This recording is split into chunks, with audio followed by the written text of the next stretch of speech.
This video is sponsored by Busu, more on that later.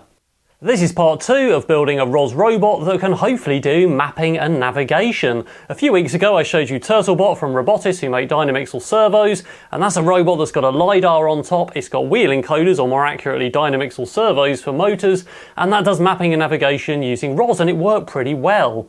I've now tried to build my own robot, which is this robot here, which was previously the NERF Blaster laser scanning robot. In part 1 we got it up and driving with ROS, and it's really important that you watch that video. You'll have no idea what I'm saying. That said, ROS is quite a complicated topic. I've been doing an online course. There's a 5-day navigation course and a 5-day fundamentals course, and there's lots of other courses, and I'll put the link in the description to that course. There's also a free book from Robotics, and of course there's the ROS tutorials on the ROS website. It's quite a lot to understand, and in this video I'm going to attempt to explain it in as much detail as I can. But that said, there is going to be a version 2 of the robot because we identified some hardware issues in part 1, and that is going to make my accuracy suffer, as we'll see later in the video. The robot hardware is an Arduino Mega and 2 motor drivers. They're just DC motors. They do have encoders though, which we used last time to regulate the velocity so we can drive at particular speeds. Around the other side is a battery, and that just powers the motors, and it also powers the encoders with a 5-volt regulator. On the top we've got a Raspberry Pi 4 which has got Ubuntu Mate installed on it. Check out the video last time for details on that, and that's actually running the ROS node which talks to the Arduino, so it's running the ROS serial node and the Arduino is using the ROS library. And that Raspberry Pi 4 is powered with a USB boost bank which lives down here, which is a 3-amp USB-C power delivery spec one, so that actually powers the Raspberry Pi because it needs quite a lot of current. Also on top we've got an RP LiDAR A1, but we haven't plugged that in yet, so we'll look at that later in the video. Last time we started by writing some Arduino code that made the robot drive at a specific velocity and turn at a specific velocity in meters per second linearly and in radians per second in rotation. And we tested that out and we got it calibrated the best we could, and then we installed ROS on the Raspberry Pi on top of Ubuntu Mate, and we connected that to the Arduino. So we used the ROS node, the ROS serial node, which talks to the Arduino using the ROS library on the Arduino, and that means we can subscribe and publish to ROS topics and send ROS messages straight off the Arduino. So then we used a keyboard teleoperation program on a remote Ubuntu workstation to publish a command velocity topic with the twist message on it, which drives the robot, and the code on the Arduino connected to the Raspberry Pi on board subscribed to that message, and we got it to drive around as commanded at the correct velocity. Now the next part of this, as well as publishing the laser data, we actually have to do some more coding on the Arduino and on the Raspberry Pi, because there's 2 more topics we need to publish in order the navigation stack can receive them and can locate and drive the robot effectively, basically. One of those is an odometry message, and the other one is a transform referred to as TF. But before we look at that, it's a quick ad from the video's sponsor, and that is Busu. Busu is an AI-powered language learning app which is available on the web and for Android and iOS. Busu allows you to learn up to 12 languages, and the unique thing about Busu is that you can connect with native language speakers to get feedback on your writing and speaking skills. Busu's free to sign up, but there's also some premium features I'll tell you about in a minute. Bonjour. Je m'appelle Sophie. Et vous? Je m'appelle Federico. Enchanté. Enchanté. Enchanté. What does Federico to say to give his name? Je m'appelle?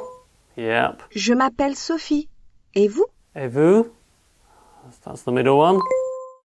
Je m'appelle Sophie. Et vous? Vous, right. Oops. Je m'appelle Federico. Enchanté. Enchanté with one E. Bonjour, je m'appelle Federico. Je m'appelle. Cette application est très bonne. It's free to download Busu, but there's also some premium features, including connecting to native language speakers so you can get feedback on your writing and speaking straight away. Other premium features include McGraw-Hill language certificates for each level, and also personal study plans. So download Busu today or upgrade to premium to unlock all those premium language features, and I'll put the link in the description to this video.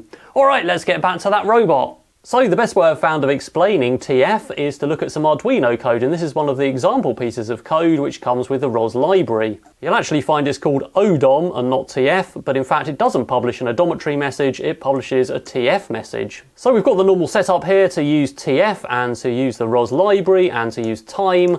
And basically what we're doing here is publishing the difference between two moving parts over time. Those two moving parts are the difference between the base link, which is the base of the robot, and odom, which is going to be a stationary reference in space.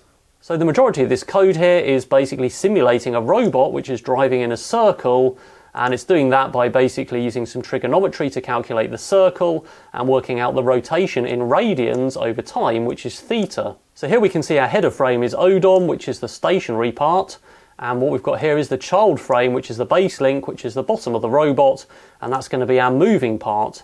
We've got three pieces of data published. We've got X and Y. X is driving forward, Y will be sliding sideways, so that probably won't get any data on it. We've also published rotation, and there's a handy bit of code that calculates quaternions that we need for ROS from radians. So theta is in radians from up here, turns it into quaternions and publishes it as a transform in rotation.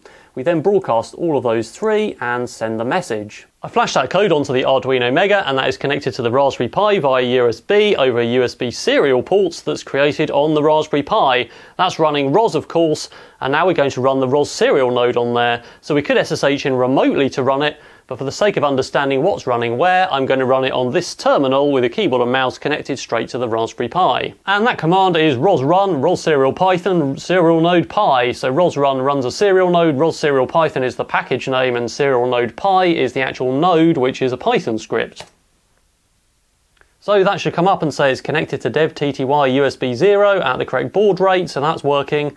Requesting the topics, and it's basically saying it's set up a publisher called TF, which is really good because that's what we want, and now that's basically broadcasting messages over the TF topic. So now over on our remote workstation over the network, we already ran ROS core, and we must do that first because otherwise when nodes come up they can't connect to each other and they'll just sit there looking for the core, so that was already running before I ran the ROS serial node. If we do ROS topic list, we should see that it shows us the topics that are published or subscribed to. So the top three are standard ones that come with ROS core, and there we've also got our TF message being published straight off the Arduino. If we echo that to the screen, we should see the numbers here for X and Y and Z, and in fact W down here, which is quaternions, and Z in theta, and also the time. So that seems to be working okay. But now we need to visualize what this looks like, so let's have a look at RViz. So RViz is the graphical interface for ROS. And if we make a couple of changes here by changing our fixed frame to odom, this should all clear up. And if we now add in TF,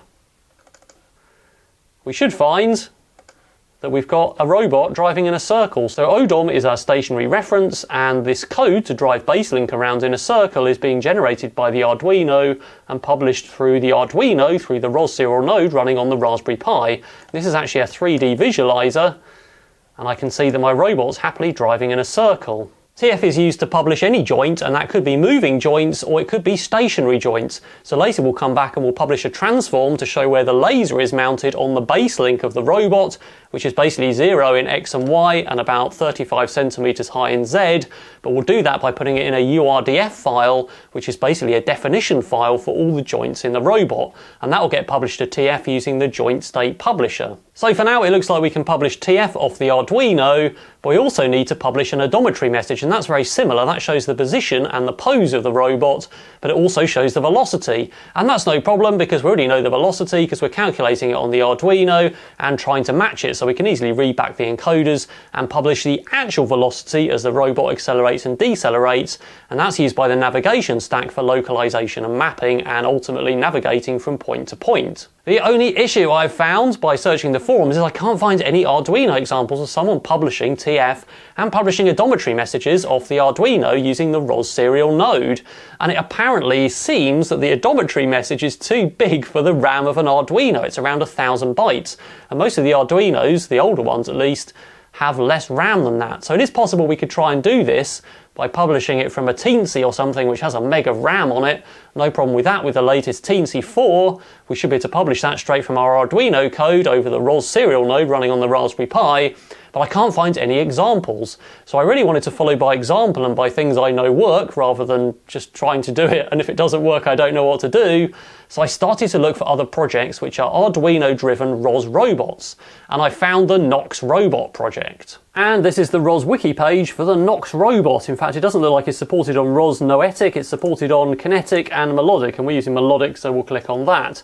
So this is a little robot about the same size as my robot Handley, and you can see it's got a Connect sensor on top, and basically it can do navigation and mapping using ROS. It's also built on an Arduino, which is very useful indeed. So if we go over to the GitHub, thanks to Robin B in France for publishing this project, let's have a see what we've got here. So we've got basically an Arduino piece of code, which is an INO file for the Arduino. This is the motor controller, very much like the Arduino code that I've written. It uses the Adafruit motor shield and some other things. It's also got some other stuff in here for turning lights on and off, which happen on the side of the robot as it connects and disconnects. The CAD is in here if you want to make it yourself. There's also some actual just photographs of the robot. There's two other folders though. One is Knox description. That has a URDF file in it, which is basically an XML file which contains all of those joints I mentioned. So this is everything for the wheels and all of the bits of the robot and the motors and where they are related to each other. So this has all the transforms in X, Y, Z and rotational dimensions. There's quite a lot of this, and it also includes the connect at the bottom, which is also another piece, and everything's got an STL here which is included so that those can be rendered in RViz or in a simulation. In the actual Knox folder, and that's the one we're most interested in, there's a few things and launch files and so on, which we'll look at later. There's also some config files, which are a bit like ini files, and these are YAML files in ROS. We'll have a look at those later too. But most importantly, we've got the source, and this is a piece of C++ code. Now, this is very similar to Arduino code because it is C++, but this is intended to run on the Raspberry Pi, and it does various things. The thing I want to point out though is that it publishes an odometry message, and it also publishes the transform. The way the Knox Robot project hangs together is that it's very similar to mine, where we've got an Arduino receiving the command velocity topic and a twist message over that topic driving the robot around, so that part's good. But then what happens is the Arduino is publishing a message which is just the two wheel velocities, and that is subscribed to by the C++ code I just showed you, and from there that generates the transform, and it also generates the odometry message. And yes, for everyone who knows ROS already shouting at the screen, I know there is another way of doing it using what appears to be a ROS API called Differential Drive, and that's already a thing you can use to write a ROS node which basically will receive the command velocity message, and from there you can then control your robot hardware, and it will receive the odometry data back, or at least the wheel encoder data back, and generate the ROS odometry message and also the transform. However, I can't find any example code for actually using that, and I'm not really sure what to do with it. There's also quite a lot of issues logged in the issues on GitHub, so for now I'm going to follow the Knox Robot project because that's a working example. So delving back into the Arduino motor control code for the Knox Robot, what we find is right at the end that it actually publishes the actual speed left and the actual speed right and the loop time for the robot. So that's in seconds, which is why the time is divided by 1000. Now the creators noted that it's using a vector 3 message, but that's not really the right type of message for this. Really, vector 3 is meant for your pitch and roll or X, Y and Z coordinates, and here we're using it for 2 motor speeds and the time. But nonetheless, we can publish that and subscribe to it with the C++ code and see what the numbers are. So back in my actual code, this is the code that we worked on last time to control the wheel velocities from the command velocity topic with the twist message. We've now put that exact same piece of code in the bottom. And I've got my actual speed left and my actual speed right from higher up in the code here, where they're basically variables I've already got, because they're matched with the PID controller to make the robot go at a particular time. And time is my loop time, which is right here, which is basically 10 milliseconds. So again, I've just stuck that in there as the Z message, and we publish the message. So now let's put this code on the robot and see what happens. I flashed that code onto the Arduino, so that's now, as well as receiving the command velocity topic and driving around, is publishing a speed message, of course still using that ROS serial node running on the Raspberry Pi. So if we come back over to our Ubuntu workstation and do a ROS topic list, we can see the command velocity topic and also the speed topic, which carries that vector 3 message with the wheel velocities. So let's echo that to the screen and try driving around, and we should get 2 bits of data for X and Y, which are currently 0, And those are the motor velocities. We've also got Z, which is the time, which should be 1 millisecond. It's slightly off, maybe the clock's off on the Arduino, but it should be 0.01 of course. So let's drive around and we should see that those numbers do something. Now you'll see that they stop at about 1/4 meter a second after the robot has accelerated, and that's because we capped the speed at 1/4 meter a second when we set the Arduino up in part 1. So let's just decrease the speed down here till we get to less than that. Let's try about 19 centimeters a second, I think that is. And if we drive there, we should find the robot accelerates up and should just about hit that top speed eventually. And obviously one will go faster than the other if we try and drive and turn in a circle or any fancy stuff like that. Let's just speed it back up again. So there we should see one speed is positive and one is negative. So that seems to be working okay. Okay, so the current position is we've got a robot which is controlled with the command velocity topic and a twist message over that topic, and it's returning a speed topic with that vector3 message, which has got the wheel velocities that are actually happening in, including obviously the acceleration and deceleration. But that's not TF and ODOM. What we need to now do is go and look at all the Knox Robot code, that C++ code, and run up a ROS node that receives the wheel velocities and turns it into TF and the odometry message. So I'm going to be doing some of this with a serial terminal so I can screen capture it, and that is basically connecting to the terminal on the Raspberry Pi, but remotely from the other Ubuntu workstation. So we start with the Knox GitHub, and we can get all of the code by clicking on code here, and basically this gives us the URL. So what we need to do is copy that and go into our Ubuntu workstation. So the terminals on the right hand side here are the local terminals for this workstation, and the one on the left here is an SSH session over to my Raspberry Pi. So James at Ubuntu is my local stuff on this workstation, and Ubuntu at Ubuntu is the Raspberry Pi.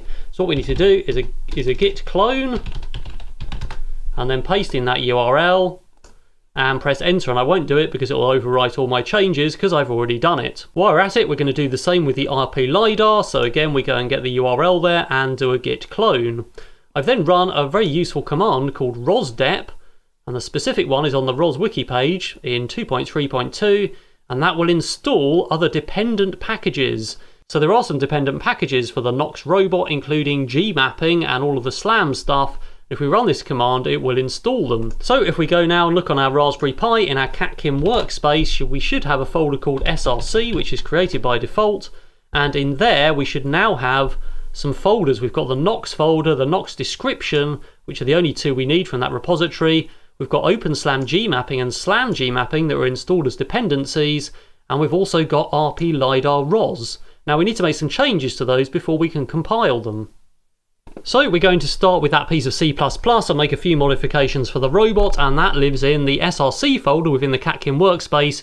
Remember, in the Knox folder and its own SRC folder, and SRC is for source. So if we have a look in there, we should find that Knox controller C++, and we can edit that with Nano or another text editor. So the main changes I've made are to put in my wheel radius, which is 52.5 millimeters, and my wheelbase, which is the distance between wheels.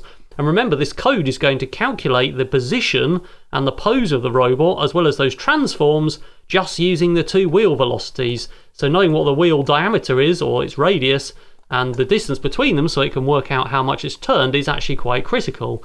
And all this code does, I'm not going to go into too much detail, but basically if we scroll down here, we can see it's doing a whole bunch of maths, which is basically taking those wheel velocities, taking the loop time, and working out from that velocity and the time how much it's travelled, so basically what its wheel position is. Further down here, it publishes the transform, and it also published another transform for the Kinect sensor, which was on top of the Knox Robot. I don't have a Kinect sensor, so I've just commented out that transform, and we'll deal with the transform for where the laser's mounted in the Urdf file. It also publishes the odometry message, which is right here, so that tells us the position and it tells us the pose of the robot.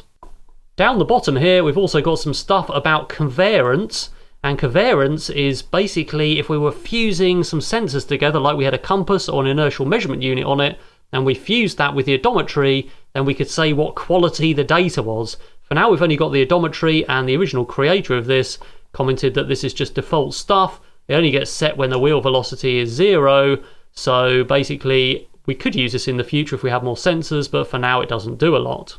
The next thing is to look at those URDF files, and those live in the Knox description folder within our Catkin workspace source folder and the URDF subfolder. So you'll notice this is much smaller than it was before. When I showed it to you before, we had all the STLs in there. We had basically a section for every component of the robot and the connect stuck on the bottom. I've trimmed that right down now, taken out all of those 3D files and all of those other links, and basically all we've got now is the base link as one link, the laser as the other link, and then we've got a joint that relates them together. And that is a fixed joint because it never moves. It relates base link to laser.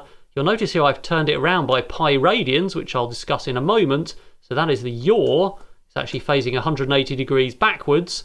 And I've also moved it up in Z by 0.3 meters because it's on top of the robot. In fact, that doesn't really matter because we're not really conscious of 3D with this. We're just doing 2D mapping. The next thing is the launch files, and those live in the Knox launch folder. So let's have a look in there. There's several launch files. The only one we're interested in for now is Knox bring up launch. So a launch file is basically a startup script that launches nodes. It can also call other launch files. So the first thing in here is saying to use the URDF file we just looked at and launch the joint state publisher and the robot state publisher, and the joint state publisher will use that URDF file to publish all the state of the joints. It also launches ROS serial, which we've been launching manually up to now, and it launches it with the USB 0, and that's basically the default. Now there are some parameters here which I've turned up to values that are more than 1, and these are multipliers for the actual estimation of the robot's position and also in rotation, and I'll talk about those shortly. They were originally set to about 1.25 in the Knox Robot project. At the bottom, we've included the RP LiDAR launch file so the laser gets launched as well. And the RP LiDAR launch file lives within the RP LiDAR ROS folder that we also cloned in the launch folder. And that's pretty simplistic. I've made one change to use USB 1 instead of USB 0 because the Arduino is plugged into USB 0, and the rest of this is just the default baud rate, and everything else is the same as it came off GitHub.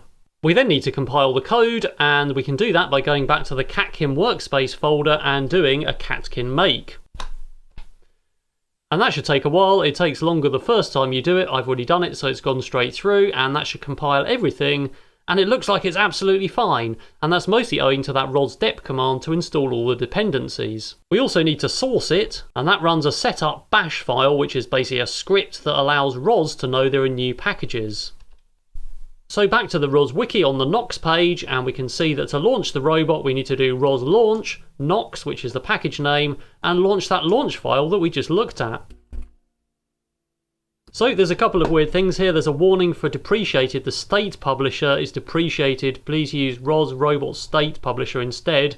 So I guess since the Knox project has come out, some things have got updated, but it seems to be that it's still working. So now we should get topics published on the ODOM and TF coming from that piece of C++ code, as well as the laser. So now if we go over to the other side of the screen, to my local workstation running over the network, and we could do this on the Raspberry Pi as well, and run ROS topic list, we should see we've got lots more topics. So we've now additionally got the joint states, we've got ODOM, we've got the scan, which is the laser, we've got speed we had before, we've got TF we had before, but now we've got the actual transform for the robot, and TF static, and I'm not quite sure what that is. Now let's launch RViz and try and connect it all together. So we'll change the fixed frame to ODOM because we don't have any map yet. We're going to add in TF. And we're going to add in laser scan, and we're going to change the laser scan topic to be scan. And now we should be able to see a laser scan of the room, and you'll also notice that we've got the base link, ODOM are on top of each other because we haven't moved the robot, and laser is about 30 centimeters above it. Okay, so I've now fired up my keyboard teleoperation program, and that should allow me to drive the robot around. So let's see what happens if I drive forward. We should find, hopefully, that the distance matches in here. So one of these square grid pieces is 1 meter, and we should see the base link and the laser moving, and we should see ODOM staying stationary. We should also notice that the laser scan actually stays stationary as well, because obviously the data is getting updated as it's being read from the laser. So let's just try and drive backwards. Oh, in fact, that's turning around. In any case, wherever we drive, we should find that the robot responds, and we can see it rotating here, and you'll notice the laser's pointing 180 degrees backwards, and that's because in fact it would appear the data comes out backwards with that default ROS node for the RP LiDAR. It's either that or I've actually mounted the laser the wrong way around, but I'm unable to determine which way that is. So we should get that laser scan staying still. As I drive around, you can see it's moving a little bit, especially in rotation. So what I found was I had to up those multipliers in the launch file, which are used by the C++ code, because otherwise the robot didn't move enough in RViz and it didn't rotate correctly. So I think there may be a bug in that code somewhere. But nonetheless, we've got a robot we can drive round. It corresponds in RViz to where it thinks it is, and my laser scan data's not too bad. Now what we can do is go to the laser scan and up the delay time to something like 5. And now if I try and drive around, you'll notice it's not all that good. So we now have this sort of blur on the laser scan. And that means that my robot's not calibrated quite as good as it should be. Ideally, all of that laser data should stay in one place, and it doesn't. The current situation appears to be we've got the laser data and we've got the wheel odometry and TF being published, and we can drive the robot around, and it seems to be calibrated just about okay. I think if I were doing it again from scratch, I probably wouldn't have that C++ code, just take the wheel velocity and try and calculate the position again, because I already got the position from the wheel encoders, so it'd make much more sense just to send that position straight out and calculate TF and odometry from that, rather than having worked out again from the velocity and work it round and round. So probably what I'll do in the next version is try to, instead of using an Arduino Mega, I'll use a Teensy. I actually really like to publish TF and odometry straight off the Arduino, rather than doing this weird translation. In any case, even if we did have to do that, it'd be best just to send the wheel encoder positions and take it from there. So I mentioned I had to modify those multipliers because it was all off, all of the scale was wrong, and I'm not really sure why that is, because I put in the right wheel diameter and the right wheelbase, but it would appear that basically there's some bug in the code there in the original project, or I've done something wrong. But for now anyway, if I drive the robot and I drive in RViz, they seem to just about match, and the laser data doesn't look too bad. So now we can go back and actually launch the navigation stack and have the robot do some navigation. So back over to the Ubuntu workstation, and now on the other side of the screen, so this is actually on the workstation, and this is where we're going to run the navigation launch file and do the navigation and launch RViz and command the robot. So Raspberry Pi on this side and local workstation on this side. So I've installed the whole Knox project again. So if we do ls in our source file, I've also installed the dependencies. We can see all the same folders, apart from RP LiDAR, which is of course not connected to this computer. So in our Knox config folder, we can see some of these YAML files, and these are like ini files. They're basically all the settings. So there's some stuff in here which is global cost map parameters, and you can read about this on the ROS wiki. Basically, this is all of the stuff to do with how the robot navigates. So in common parameters, we've got stuff like how big is the robot. I haven't bothered to edit any of this. The obstacle range, the inflation radius, and that's how much space it will leave around the robot as it's navigating, and a whole bunch of other settings. There's quite a lot of stuff on the ROS wiki, and that will tell you all about this and about the settings for navigation, how it deals with the laser scan, how it deals with the range from objects and how that will affect the navigation and its localization. Also found I had to edit the local cost map parameters, because at the top it did have a leading / on map, and that was apparently for a previous version of ROS or a previous version of the navigation stack, and now it will error if you do have that. So if you look in the original source, it says /map, and now it just says map, and it says baselink and not /baselink, and now everything works. So now it is actually time to launch the navigation and the mapping stuff, and to do that we basically use another launch file, ROS launch Knox, the package Knox slam launch. If we have a look in that launch file, you'll find it includes another launch file for navigation we'll have a look at in a minute. It uses gmapping, the package gmapping, slam gmapping, those are the dependencies we installed. It says the output is on the screen, which is fine by me. There's also some RViz config, which is another file which automatically populates which things are on the left hand side of the ROS visualizer. The other included launch file has got all of the links to those YAML files we looked at, so all of those cost map parameters and all of the tuning for the navigation. I've set the room up with these boards all around, and that's because the laser is the cheapest laser you can buy, and also I know that my robot isn't tuned up very well, so with all the other stuff here, the wall surfaces are very ambiguous and it gets lost. So now we've got these solid wall surfaces to help it out. I was going to try it downstairs in the kitchen where I did the Turtlebot demo, because those are smooth kitchen cabinets, but they're also really reflective, that upsets this laser, so we're going to do it up here. Right, so let's launch the navigation and SLAM launch file. There we go. We just need to change one thing, which is the fixed frame needs to say map now, and everything else has come out of that RV's config that's filled in on the left. So we can get rid of that, and we can get rid of that, and we should have a nice clear view of the map. So we can see the square is where the robot is. I don't have any 3D model, so there isn't a 3D model, but we should be able to drive the robot around. Now you'll see there's some warnings and things on the right hand side, but let's just drive the robot forwards. So we should see it planning the path with that green line and driving forward. There we go, off it goes. So we're going to drive forward a bit. Good, okay, it says its goals reached down the bottom here, so let's drive forward a little bit more. See if we can map out the stairwell on the right hand side, my right hand side down here. It's very cautious. Good, it says goal reached again down here, so I need to drive a lot further than that. Let's drive right up towards the camera. That wasn't it. Yep, there it goes, and we should see the stairwell appearing here as the robot starts to map it. So that seems okay, and let's just drive back the other way and turn it round. Click on the right button. So we can see the green line getting planned again. I'm standing over here, by the way, which is what this is. And we can see a very cautious robot. It's not quite as good as Turtlebot, but it is planning a path, trying to locate itself, which I guess is that red line. It's going to try and turn round here. I might move out of the way. You should see me updated on the scan there. Now what's it saying? Failed to produce path. Oh no, here it goes. So there's a few issues where it gets lost because the robot isn't tuned up very well, but in the end it hopefully should get to its goal and it should turn round. Let's just see what the console says. It says it's okay, no errors, and it's very, very timidly turning round. Oh no, there we go. There's a timeout on something. Okay, I don't know where it's going now. Turning around and having another go to achieve its goal. So there are some issues which we'll talk about at the end. It's not very precise, but it is navigating and it is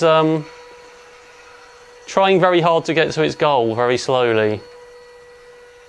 Come around for a second attempt to pose correctly.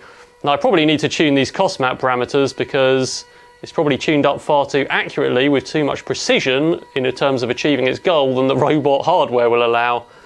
Hooray, it's done it, there we go. Alright, let's try some obstacle avoidance. Right, let's put this tall box in the way. Which we should now see on the scan, and we're going to see what happens if we try and drive past it over here. Hey, what's happened? Map update, missed its desired rate. Nope, everything bad has happened. Could not get robot pose. Oh no. Recovery behaviour started. What's it doing now? No, maybe it's okay. No, it's turning around and around. Don't know if you can just see this. Okay. Oh, it's going around the box now. Now it's found itself. Good, okay, here's the path we can see. It's planned a path around the obstacle. Just about. There's a few errors. And it's just, maybe I've told it to go just inside the box and it can't do it. I think I've set my end goal to be too close to the box. Let's go over here a bit. Yep, okay, it just about does it. Trying to get to its very accurate goal with a very inaccurate robot again. So it's continually trying to relocate itself and try and make a plan to get to the goal I set. It may just be that it will never ever be accurate enough to get there. Are we there? No, still trying. Right, enough of this messing around. Let's just come back over here again. Just going to face it this way. There we go, that seems to have worked, and I'm just going to hide behind this box. So it should reverse up and hopefully not go down the stairs. No, a few warnings and off it goes again, so it should be following the path now. Cautiously passing that box. Yep, it's got there, goal reached, hooray! Well, thank you if you're still watching. The video has dragged on a bit. I didn't say it was going to be easy, did I? But now I think I've got quite a good understanding of how ROS hangs together, and I'm pretty sure I can make something much better. So we could spend ages tuning cost map parameters and the calibration for the robot, but as I mentioned in part 1, the hardware isn't really ideal, mainly because the encoders are loose on the gear train attached to the wheels there, and not really in the right place. They should be on the back of the motor, and we should have a much tighter drivetrain. I've also got the cheapest laser possible, and there's a number of other issues which I'm not very happy with. There's the other thing about sending the wheel velocities off to that C++ code to turn them back into positions I'm not very happy with, and in the future I'm going to try and publish all of that ODOM and TF straight off an Arduino compatible microcontroller, like a Teensy or something with enough RAM. So there will be more on this, of actually building a new robot base. I'm probably going to use brushless motors with O drives because they're very accurate, and I can easily get those velocity and position estimates straight out of the O drive from the encoders. So thanks again to the Knox Robot project, and basically don't forget to subscribe if you want to see more, and if you want to support me through Patreon or YouTube channel membership for more content like this, those links are in the description below. Alright, that's all for now.